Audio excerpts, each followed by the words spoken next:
À Hartolsheim, une reine commence tout juste à régner. Elle s'appelle Marie-Tinette en référence à Marie-Antoinette.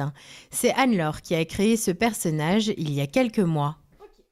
Elle est née suite à quelques réflexions qu'on aurait pu me faire à diverses expositions, parce qu'avant j'étais pas du tout dans ce milieu, dans ce domaine-là.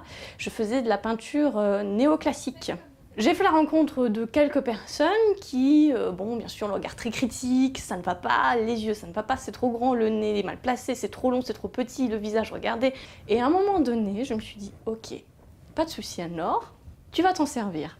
Et donc du coup, en rentrant, une exposition qui s'était relativement bien passée, je me suis dit, on va faire un petit croquis. Tout ce que tu as entendu comme critique sur tes tableaux, tu vas t'en servir et tu vas créer un personnage grâce à ça.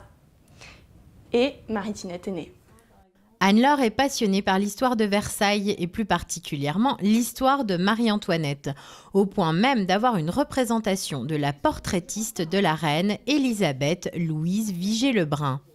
Bien sûr, elle a représenté d'autres personnages comme le roi Soleil ou César, mais Marie-Antoinette nourrissait et nourrit encore son imagination, bien plus que les autres personnages historiques.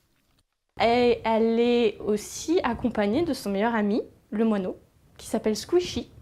Alors c'est un moineau jaune et vert, qui est né dans un cerisier. Alors il a aussi sa petite histoire celui-là, hein.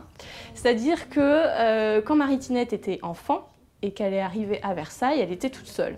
Elle se sentait un peu abandonnée. Et pendant ce temps-là, il y a le moineau Squishy qui est né dans un cerisier et puis qui est tombé. Et elle l'a recueilli. Et comme il l'a remercié, et ben à chaque fois, tous les matins, il venait chanter à sa fenêtre. Anne-Laure rencontre le succès avec ses tableaux. Elle peint uniquement à la peinture à l'huile. Il lui faut environ 2 semaines pour en réaliser un. Pour faire évoluer son personnage et surtout pour faire évoluer l'univers de Marie-Tinette, Anne-Laure a eu une idée. Bon, j'aime peindre, hein, ça c'est ma passion, c'est ma vie. Mais j'avais envie de faire autre chose en plus.